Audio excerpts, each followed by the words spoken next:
Pasado el 28 de julio, ustedes recuerdan, prometieron que venían el 10 de enero, que eso estaba listo, que venían a juramentarse el 10 de enero. No había nadie que en esos días de diciembre, a sabiendas de la realidad, se atreviera a decir, de verdad vienen el 10 de enero, 28 de la noche, lo que pasaba, 29, 30 de julio. ¿Y qué hicieron con la gente? La dejaron sola. Sola dejaron a la gente. Unos se metieron en unas embajadas y otros se fueron a enconcharse. Mientras estaba el pueblo en la calle. Esa es la realidad. ¿Y qué hicieron con los presos también?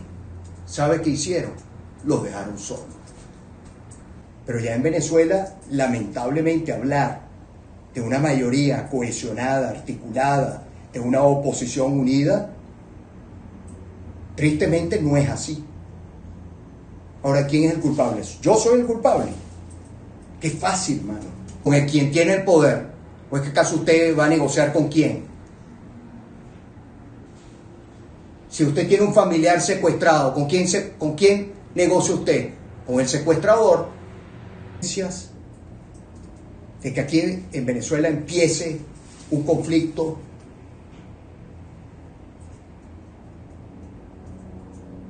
¿en quién pensamos? Porque aquellos políticos que llaman a eso fuera del país, vénganse, aquí los estamos esperando, vénganse a luchar aquí, dale, son unos poderosos por las redes sociales. Uno se vienen para acá, pero tienen sus hijos afuera y tienen todo afuera. Ay, lo que estamos aquí, como unos cochinos, pero gordos como unos cochinos, no porque tienen problemas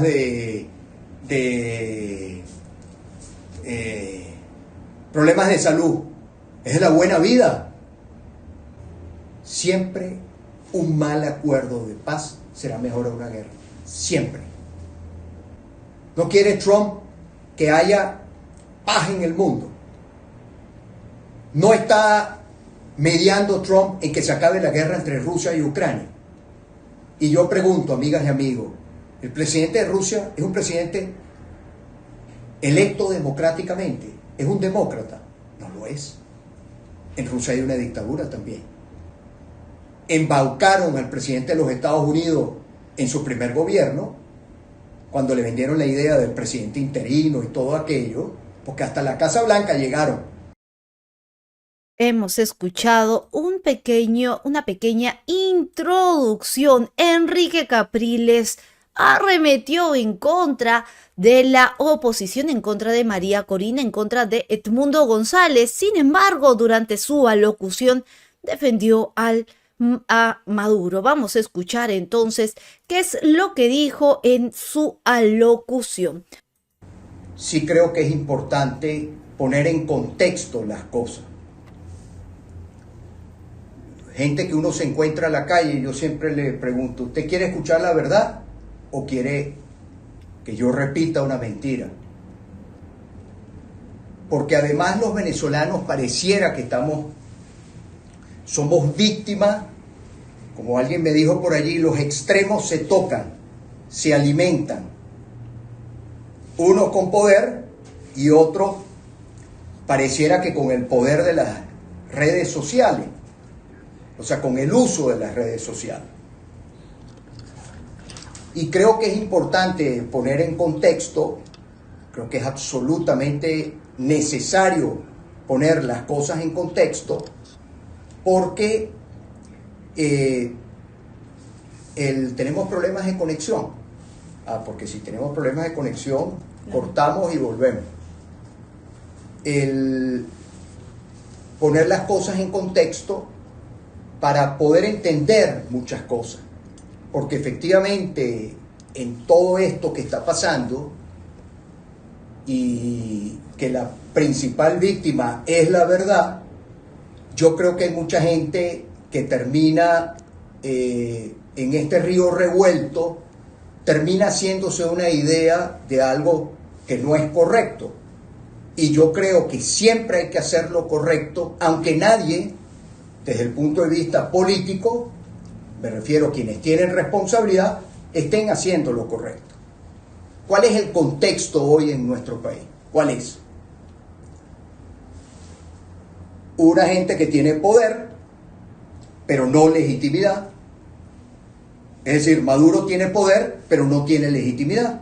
El gobierno tiene el poder, pero no tiene legitimidad. ¿Como consecuencia de qué? De un robo electoral. Se robaron las elecciones el 28 de julio del 2024, se las robaron además en un resultado que fue abierto, porque todos en Venezuela sabemos, hasta las piedras en nuestro país saben que el 28 de julio Maduro perdió las elecciones. Todo el mundo sabe en cualquier institución que eso fue lo que pasó. Y la respuesta frente al robo electoral en el contexto de lo que responde al poder, a quienes están en el gobierno, ha sido represión, persecución, seguir inhabilitando, persiguiendo, hostigando, el terror. Con la consecuencia ¿de qué? De profundizar la crisis política, profundizar la crisis económica y profundizar la crisis social. ¿Y quién es la principal víctima de la crisis? El venezolano más vulnerable, que es la mayoría. El que no le alcanza el 15 y último. El que no tiene para tener 3 comidas, ni tener estabilidad en su casa, ni estar tranquilo. Esa es la principal víctima, sigue siendo de quienes están en el poder. Es decir, el poder se sostiene a la fuerza, tienen el poder, no tienen la legitimidad, y su respuesta fue mantenerse en el poder a trocha y mocha. Más conflicto, más crisis política, más presos. Y ahí va la primera propuesta, porque no nos vamos a quedar simplemente poniendo las cosas en el contexto, quedándonos de brazos cruzados, sino hay que ir hacia adelante, hay que proponer, porque este país clama por tener soluciones. Los venezolanos estamos ansiosos que en el país haya soluciones, que podamos ver soluciones a nuestros problemas. Y allí, como les he dicho a todos los familiares de los presos políticos, no uso los presos políticos.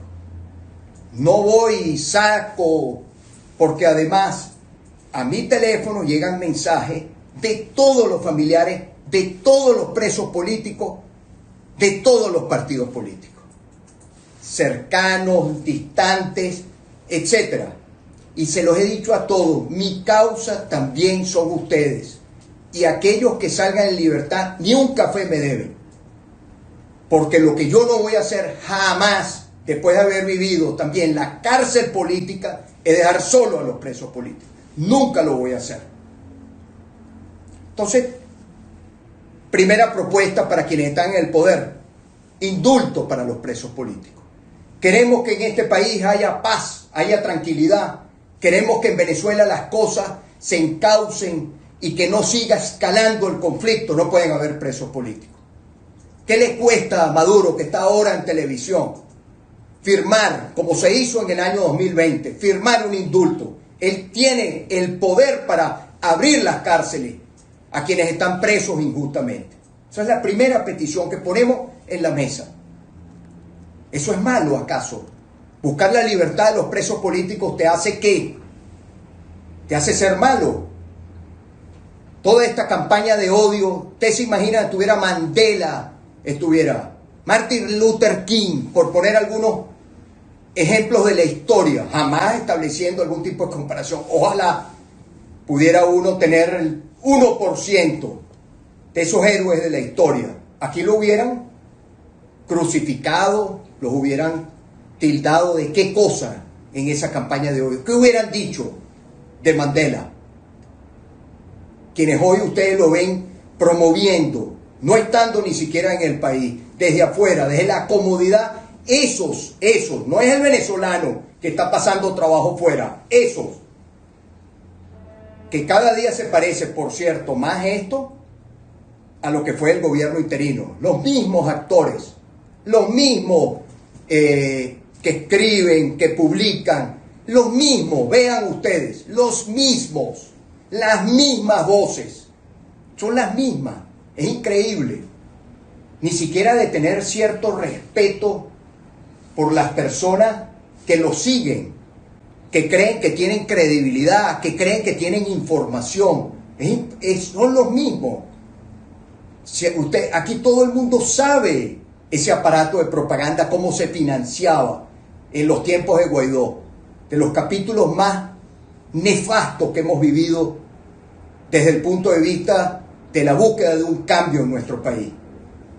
Una cosa que terminó además de mengua, pero jamás se quedó sin recursos económicos, sin plata, pues, para seguir el aparato de propaganda, etcétera, etcétera. Pero no nos vamos a distraer con eso, simplemente para poner en contexto que todo esto cada día se parece más a eso, a aquello del gobierno interino. Algunos ni se acuerdan, aquel 30 y por allá el día, final de mayo, 31 de mayo, aquello de la Operación Libertad, ¿ustedes se acuerdan? Que terminó siendo unas manos de cambures en el distribuidor Altamira. Ustedes se acuerdan de eso, ¿no? Mucha gente sí se acuerda, hay otros que no se acuerdan, ni se quieren acordar. Y se acuerdan todo el aparato de propaganda, la Operación Libertad, faltan horas. ¿Y qué terminó siendo? Una vergüenza, una cosa que daba pena ajena. Y muchos en silencio por aquello de no dividir, de no fragmentar. No importara el costo, ¿no? Porque al final, detrás de todo eso lo que había era un gran chantaje. Que el que se atreviera a decir la verdad y hacer alguna observación iba a ser bajo amenaza, acribillado en las redes sociales. Pues el chantaje se acabó, amigas y amigos, se acabó, hace rato, se acabó. Entonces, volviendo, ese es el poder. Un poder que tiene a los venezolanos en una situación difícil, muy dura para mucha gente, y llevándonos, tratando de llevarnos hacia la desesperanza, el poder y después a la resignación. Quieren que los venezolanos caigamos en la resignación. Ese es su objetivo. Que aquí la gente no hable de política, que aquí la gente se ocupe de sus temas, de su día a día, y que la gente vaya terminando de desconectarse de cualquier cosa que tenga que ver con la política. Porque además está claro que no está en el tema de conversación hoy de la gente en la política. No está. Y eso no es bueno. No es para tener una sociedad politizada como llegó a ser una cosa prácticamente enferma. 24 horas al día se hablaba de política, al exceso, y pasamos de un lado al otro. Lo lógico era que se fuera, que el espacio de la política tuviera su espacio normal en cualquier país. Aquí lo politizaron al extremo, y después era que no se hablara de política. El problema es que en un país donde el poder hace todo lo que hace, si usted se vuelve indiferente, ¿eso a quién le conviene? Al poder, a quienes están en el poder. Y después me voy en esto del contexto para seguir avanzando. Ya le puse la primera propuesta sobre la mesa, que es el indulto a todos los presos políticos. Queremos que desescale todo el tema internacional, hay que desescalar a lo interno. A punta de llevar más gente presa, la puerta giratoria, salen unos y entran otros, allí no vamos a resolver la profunda crisis política que tiene el país. El poder tiene que dar señales. Y Maduro puede hoy dar un indulto a muchos venezolanos presos injustamente. Y después en este contexto me voy al otro extremo. Un sector de la oposición que prometió que ellos iban a cobrar. Hay que ver todos los insultos, todos los improperios, toda la campaña también en redes sociales, de que nosotros no, ellos sí, que ahora sí. ¿Cuántas veces no repitieron el tema de que yo no reclamé, que yo no peleé? Yo sí peleé y jamás dejé sola a la gente. Y también el mismo disco rayado de que no, de que mandé a bailar a la gente, etcétera, etcétera. Todo el mundo sabe que es una gran falsedad. Lo que pasa es que juegan con aquello de la memoria corta. Entonces, montados sobre eso, prometieron que se iban a cobrar. Que el problema era los que estaban, pero que ellos sí. Que ellos iban hasta el final. Que ellos eran distintos. Porque siempre han querido construir aquello de que no, estos coquetean, siempre tratando de sembrar una matriz de opinión, apelando al insulto, a la descalificación, pero jamás abriendo un debate sincero y honesto en qué está pasando con la alternativa democrática, con quienes queremos cambio en el país, con quienes hemos dado tanto para que este país tenga un cambio político. Y no desde las redes sociales, poniendo el pellejo en la calle. El pellejo en la calle. Pagando todos los costos. Pues bueno, este sector salió nuestro pueblo el 29 y 30 de julio. Salieron principalmente en los sectores populares. Salieron gente de todas partes, de la gente que más sufre la crisis venezolana, 28 y 29 de julio. ¿Y qué hicieron? ¿Saben qué hicieron? Mi querida señora y señor, porque además ahora, repito, nos hemos convertido frente a los fracasos, entonces siempre hay que buscar un chivo expiatorio, poner a alguien para tratar de que la atención se dirija y todo se concentra en tratar de golpear a alguien. 28 y 29, 28 de la noche, lo que pasaba, 29, 30 de julio. ¿Y qué hicieron con la gente? La dejaron sola. Sola dejaron a la gente. Unos se metieron en unas embajadas y otros se fueron a enconcharse. Mientras estaba el pueblo en la calle. Esa es la realidad.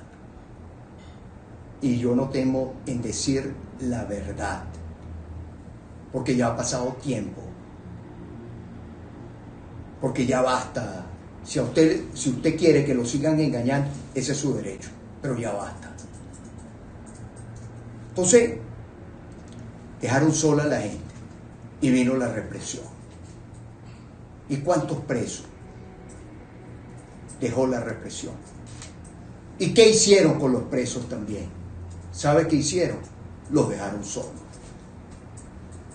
En estos días que hablaba con Mayra Castro, una dirigente nuestra, a quien yo quiero mucho, la aprecio y la respeto mucho, del sector popular, me contaba el número de mujeres que estaban presas con ella post 28 de julio. Desesperada su familia. Y usted ve que los nombran.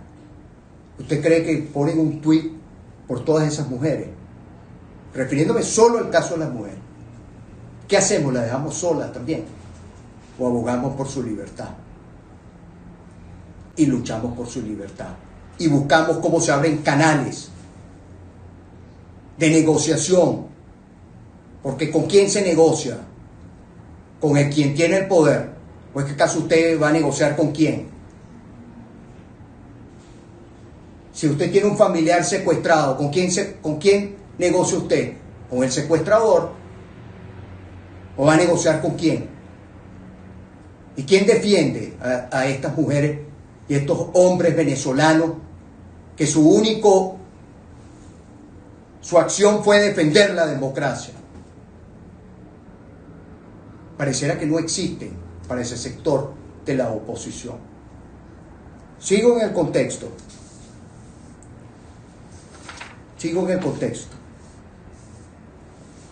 Pasado el 28 de julio, ustedes recuerdan, prometieron que venían el 10 de enero, que eso estaba listo, que venían a juramentarse el 10 de enero. No había nadie que en esos días de diciembre, a sabiendas de la realidad, se atreviera a decir, ¿de verdad vienen el 10 de enero? ¿A dónde? ¿Y qué pasó, mi amiga y mi amigo? Usted puede decir lo que quiera, pero usted sabe que yo estoy diciendo la verdad, que el 10 de enero no vinieron. Y no solamente que no vinieron, sino ahora le dicen que es que vienen en el 2026. Es decir, lo engañaron a usted. A mí no me engañaron, pero a muchos venezolanos sí los engañaron. Es decir, jugar con la esperanza de la gente. O sea, hacer lo mismo que hace este gobierno. Por eso yo digo que en este país la gran mayoría no está en un extremo ni en el otro. La gran mayoría de los venezolanos está en el centro, esperando. Por eso es que juegan con la esperanza de la gente. Porque la gente está esperando una solución. Y quien está en una situación de desesperación cree que cualquier solución que le pongan sobre la mesa, a esa es la que viene. Y usted no se ha dado cuenta que lo siguen engañando. Y usted se va a dejar seguir engañando. Y usted se va a dejar engañar por el gobierno, pero se va a dejar engañar también por otros que al final no están haciendo nada para mejorar su calidad de vida, sino que lo tienen engañado utilizando estos aparaticos y utilizando el alcance que pueda tener de repente un video que se pasa por aquí y se pasa por allá, y utilizando la misma nómina que se utilizaba en el gobierno interino, pero ahora se cambió de gorra. Ahora no es gobierno interino, ahora es otro patrón.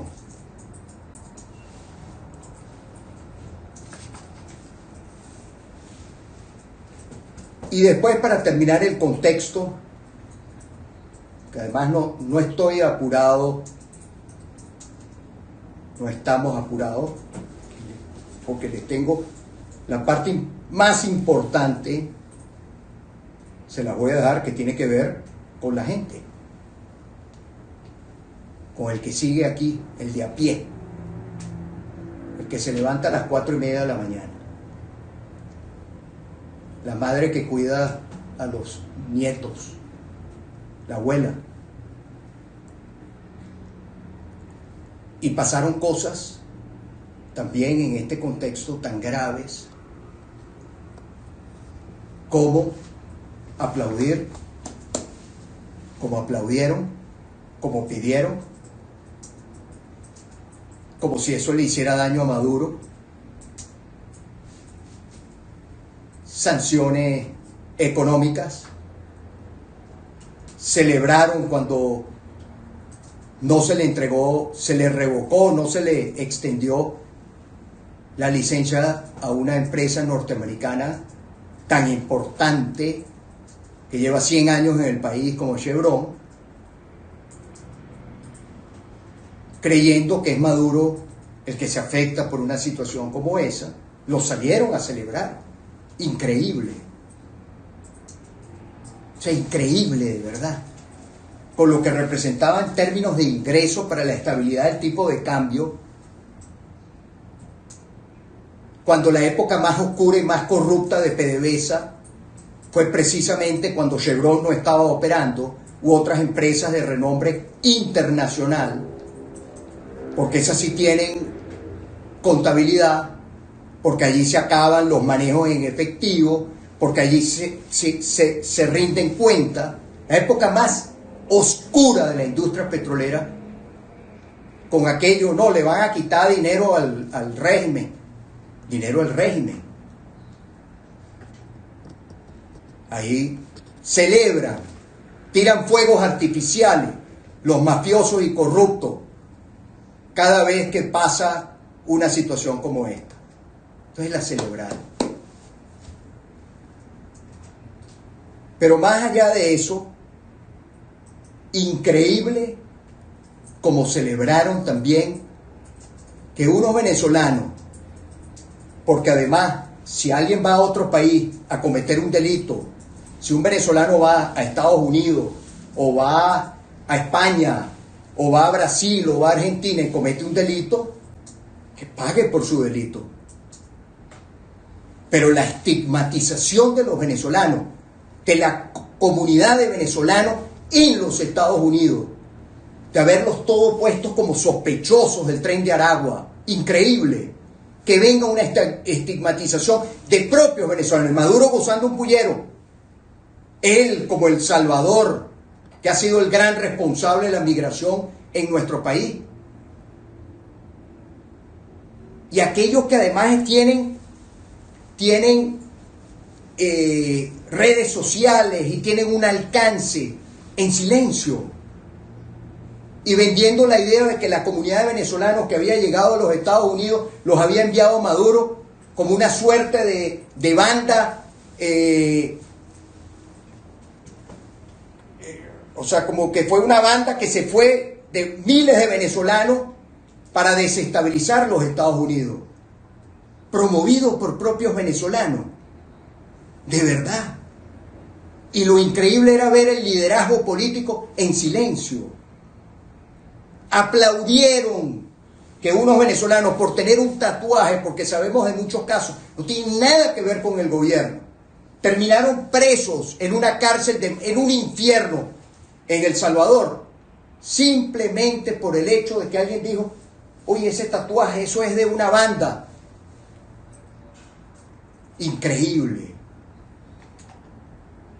Increíble lo que vivieron, pero más increíble fue aplaudir que eso pasara.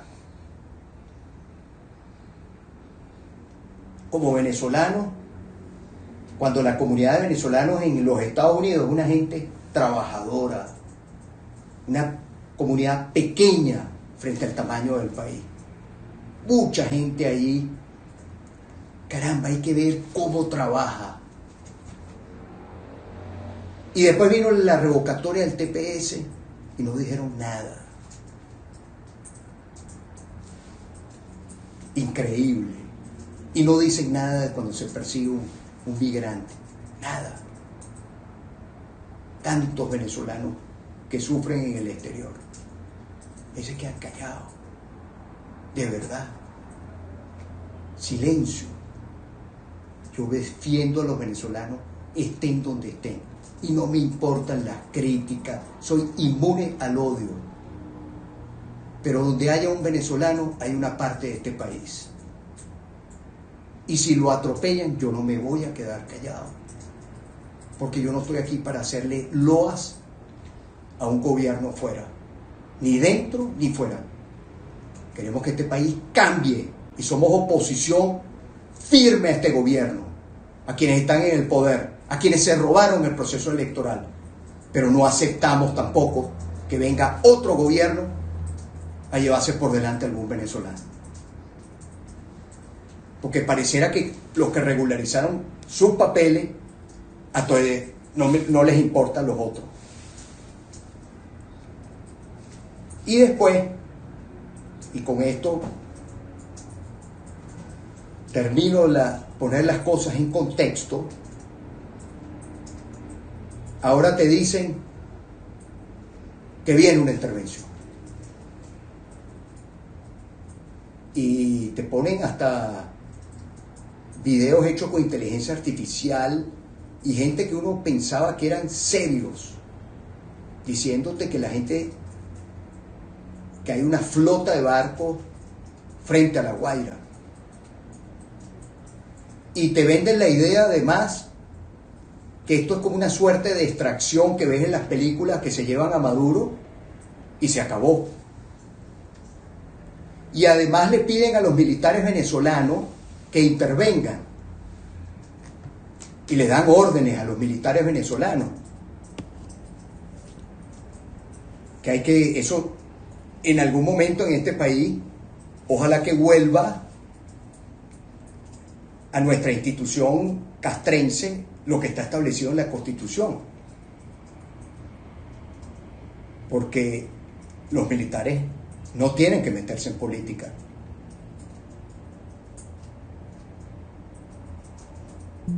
Entonces le dicen a los militares que actúen, pero por otro lado le dicen afuera que vengan como si esto es una operación contra un grupito. Y yo pregunto, después de tantos años, nosotros creemos que quienes están en el poder los vamos a seguir subestimando. Usted se va a seguir dejando engañar. Usted ha medido las consecuencias de que aquí en Venezuela empiece un conflicto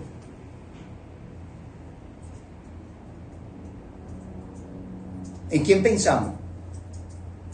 Porque aquellos políticos que llaman a eso fuera del país, vénganse.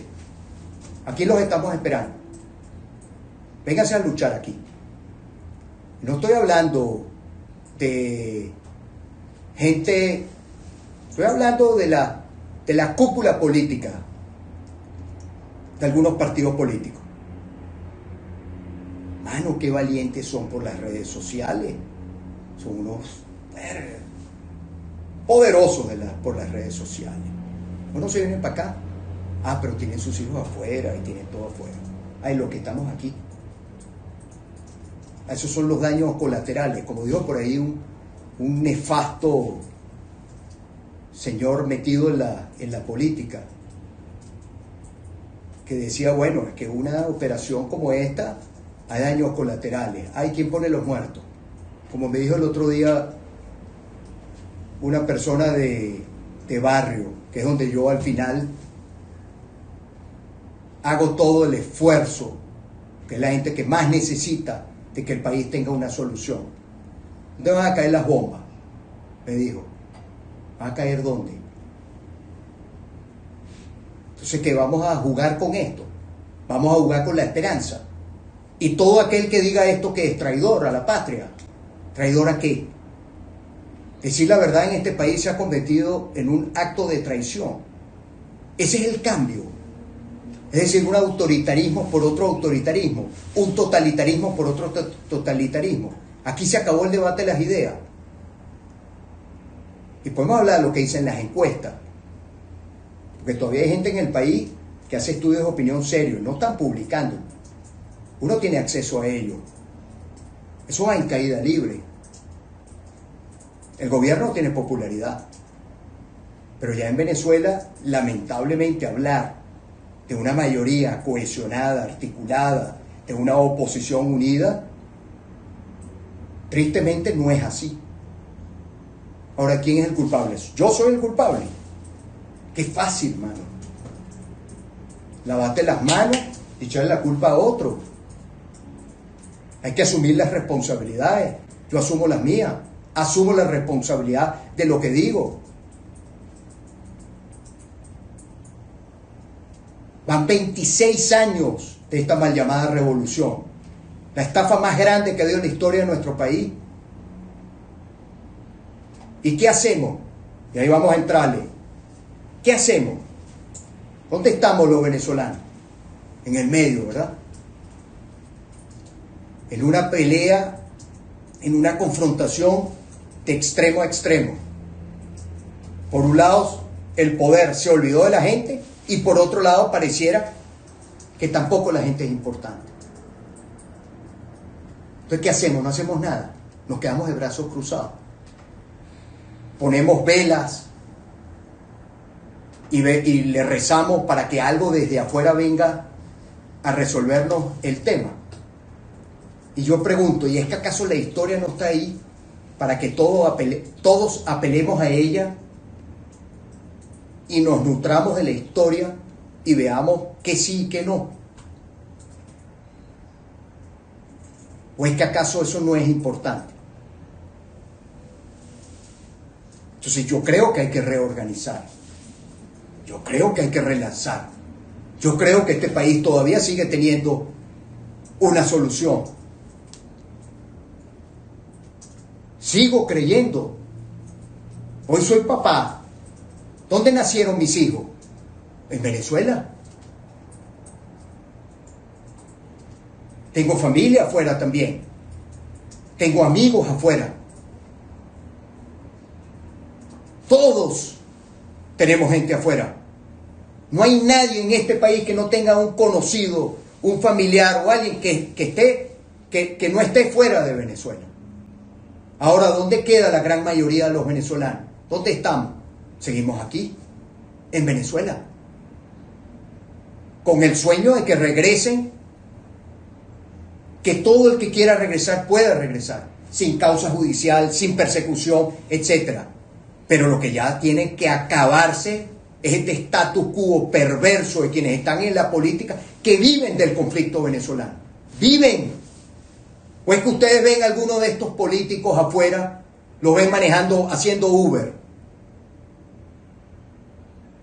Algunos de ustedes los ven además gordos como unos cochinos, pero gordos como unos cochinos no porque tienen problemas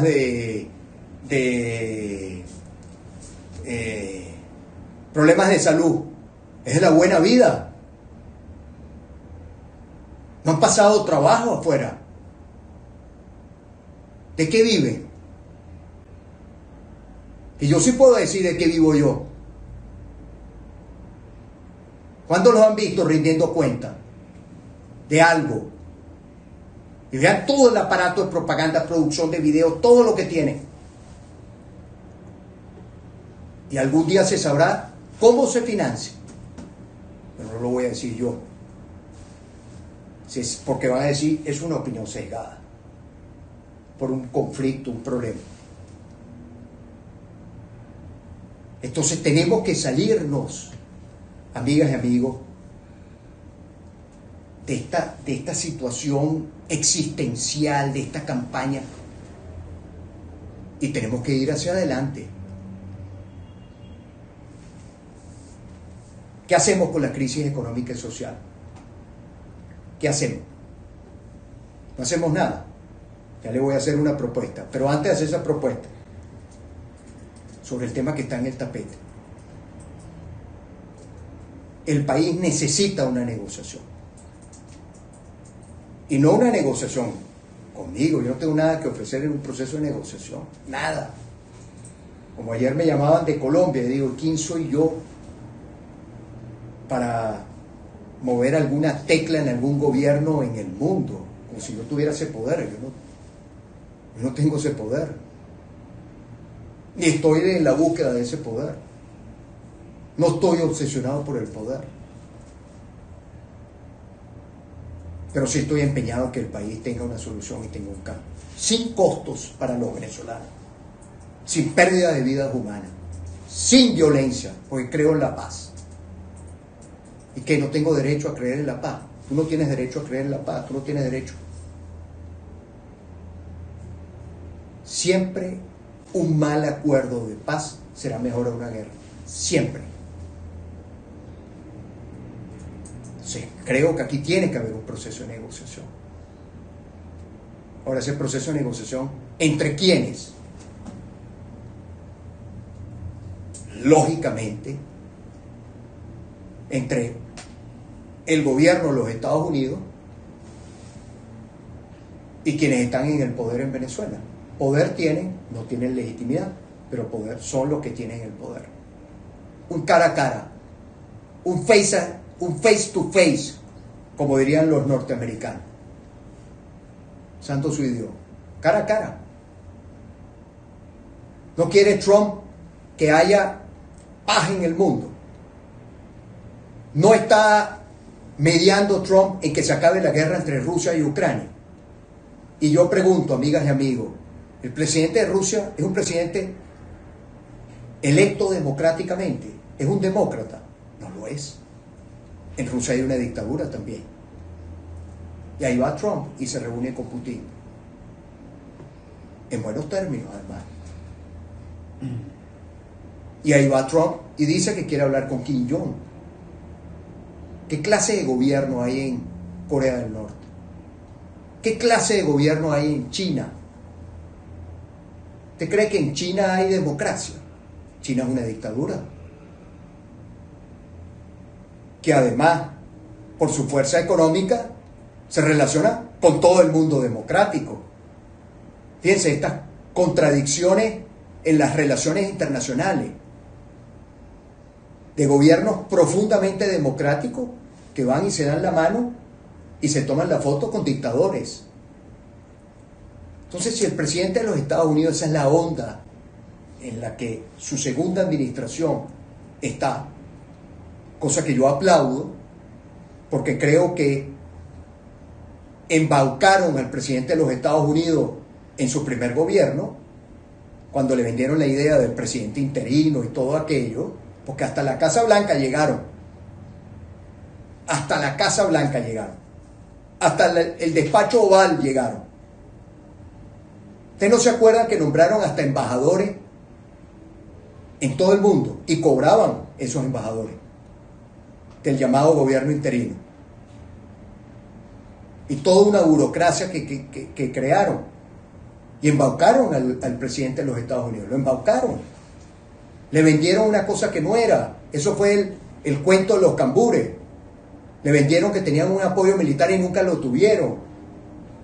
Porque pensaban que conocer un militar por aquí, un militar por allá, significaba conocer la Fuerza Armada. Y no tienen ni idea de la Fuerza Armada. Ni idea. Pero eso es lo que venden afuera. Contactos, relaciones, etc. Entonces, cara a cara, Trump Maduro, poniendo ¿qué en la mesa? Que este país salga de esta situación. Negociar. Allí hay mucho que negociar entre Estados Unidos y Venezuela. ¿Y quiénes resultaríamos beneficiados de una negociación como esa? Nosotros los venezolanos. ¿En la búsqueda de qué?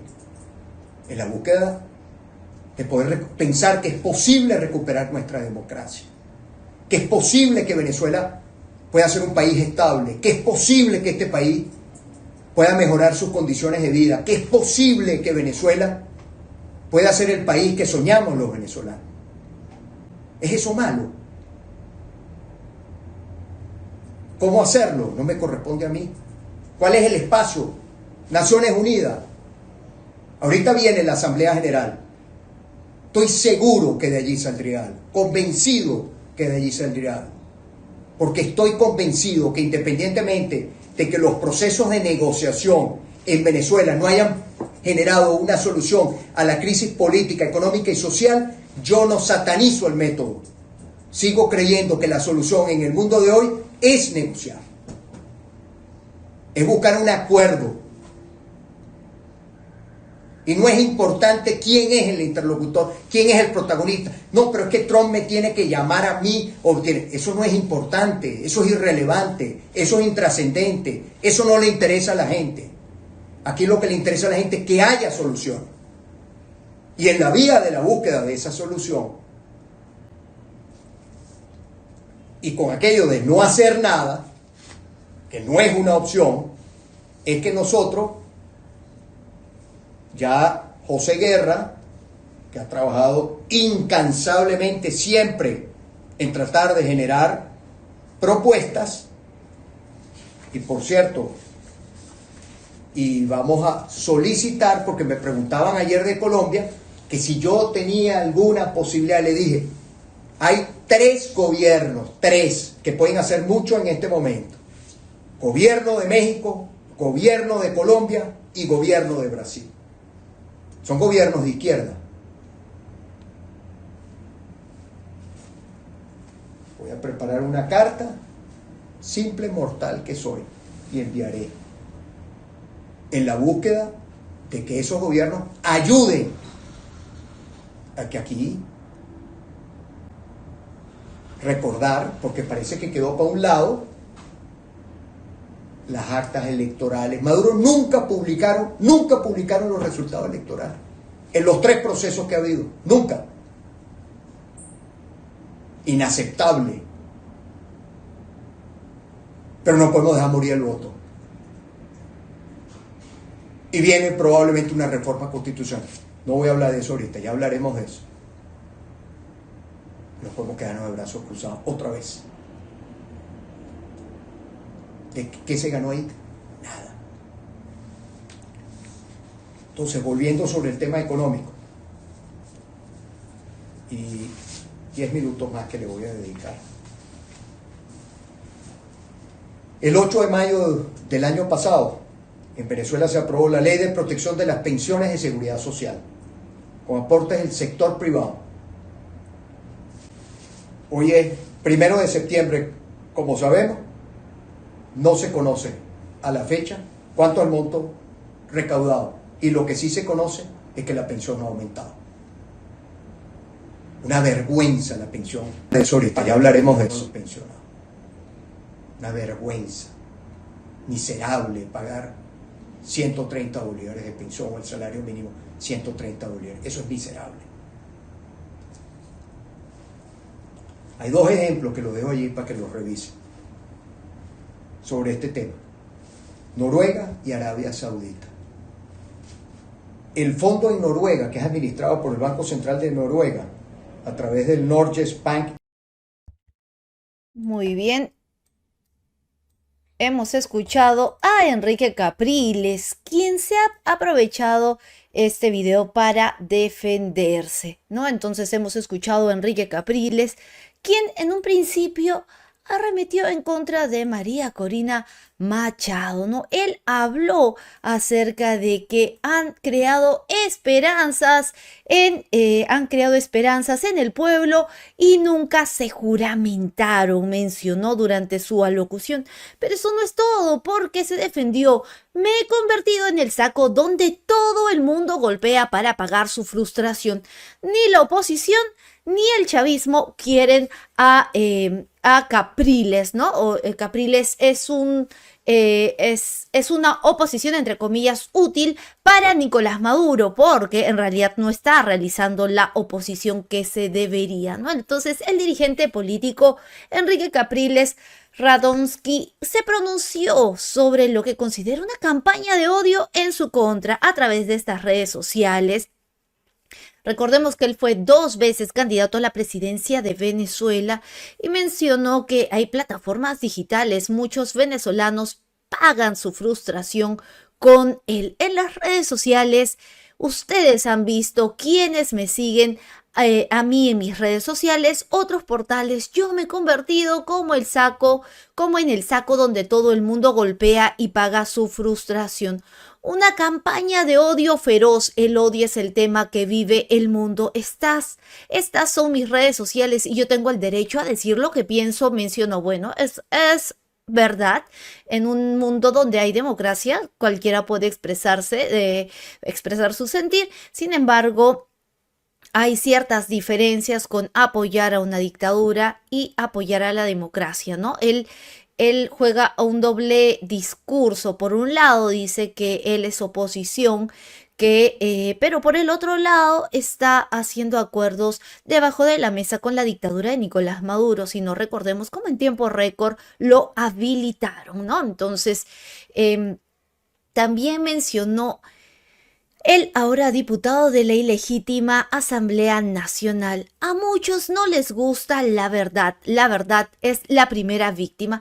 Estas declaraciones de Capriles llegan luego de que durante todo el pasado fin de semana fuera cuestionado por la opinión pública tras dudar de la existencia del cártel de los soles y asegurar que Maduro está dispuesto al diálogo.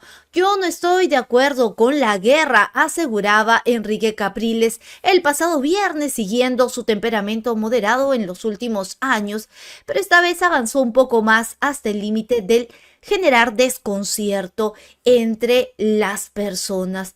Ya no es el candidato opositor que dijo haber derrotado a Nicolás Maduro en elecciones presidenciales luego de la muerte de Hugo Chávez. Capriles ha sido el centro de las críticas al separarse de las elecciones primarias de la oposición de María Corina Machado, quien ganó junto a quien ganó en estas primarias de manera aplastante, ¿no? Entonces declaró su apoyo firme a la candidatura de Edmundo González y justamente él ha decidido en estos momentos, ya desde que lo habilitaron, ser parte de Nicolás Maduro, ¿no? Entonces, Durante esta intervención, el pasado viernes, Capriles pidió a Estados Unidos que presente las pruebas sobre el llamado cártel de los soles. En ese momento condenó aquellas posturas que promueven acciones violentas como respuesta a la crisis venezolana, ¿no? Entonces, vamos a interpretar cómo es que se está desarrollando políticamente Enrique Capriles. Él está adoptando una postura de cuestionamiento y exige transparencia, evitando narrativas sin evidencia y restando legitimidad a las acusaciones y pruebas claras que hay en contra de Nicolás Maduro por parte de Estados Unidos. Sin embargo, Estados Unidos tiene una carpeta muy grande en el que tiene investigaciones sobre Nicolás Maduro, que es el líder del cártel de los soles, Diosdado Cabello, Vladimir Padrino y su cúpula de poder. Denuncia una campaña de odio. Él refleja que se siente atacado, marginalizado dentro del debate político, lo cual puede reforzar su discurso victimista y buscar empatía pública. ¿A quién se parecen estos discursos? A la victimización de Nicolás Maduro y toda su cúpula que ha estado justamente brindando toda esta semana, la semana pasada, que Estados Unidos los está atacando. Víctimas se hacen pasar por víctimas, ¿no?